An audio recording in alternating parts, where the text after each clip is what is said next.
So this is how you can schedule a power off on your iPhone.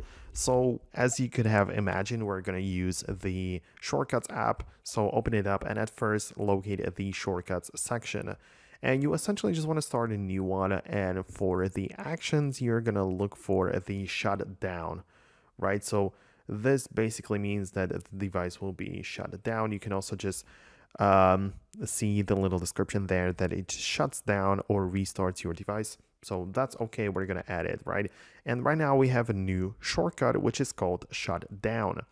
What we need to do now is to move over to the automation section and set up a brand new automation. So based on the time of day, most likely we're gonna be using, or there are also some other triggers, like as you can see, the Wi-Fi connections, location, and stuff like this, right? But we're gonna choose the time of the day.